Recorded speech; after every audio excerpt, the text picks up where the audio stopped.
Sí, finalizado este compromiso, saldrá la lista vía redes sociales. Se espera que termine Buena la fecha. pelota de Aquino, corre Enzo y Cerro, busca el primero y va Enzo, la tocó para Boselli. ¡Gol!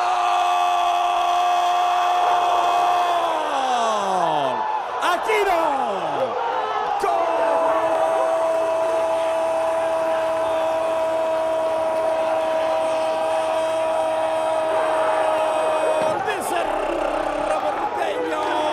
Claudio Aquino, la inició él, la terminó él. Cerro quiere acercarse a la punta del campeonato, quiere depender de sí mismo. Buena recuperación. Después Aquino para Enzo, cruzó, dejó pasar Boselli y llegó Claudio Aquino, el ciclón que golpea primero. Cerro tempranito pasa a ganarle a Libertad. 1-0. Guantes el arquero brasileño Sebastián Ferreira, ladeado para entrarle con el pie derecho.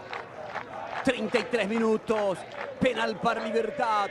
Mira fijamente el balón, muy concentrado Sebastián Ferreira. Ya se inclinó llamativamente cerca del poste derecho y ahora se mueve, va al remate, afuera. Sebastián Ferreira favorece, pelota para Robert, está. ¡Gol!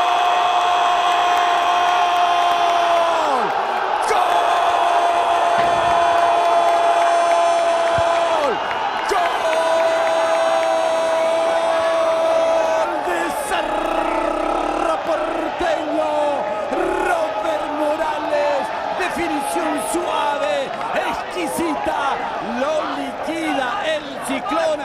Cerro se va acercando de vuelta a la punta del campeonato. Está ganando un partido clave, un partido estratégico. Robert Morales picó a espaldas de Barbosa y como definió un golazo. Cerro Porteño 2, Libertad 0.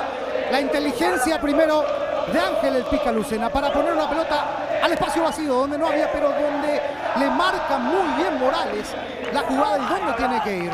Me queda la duda de la posición, pero qué importa, porque aquí Morales define como un veterano, define como un gran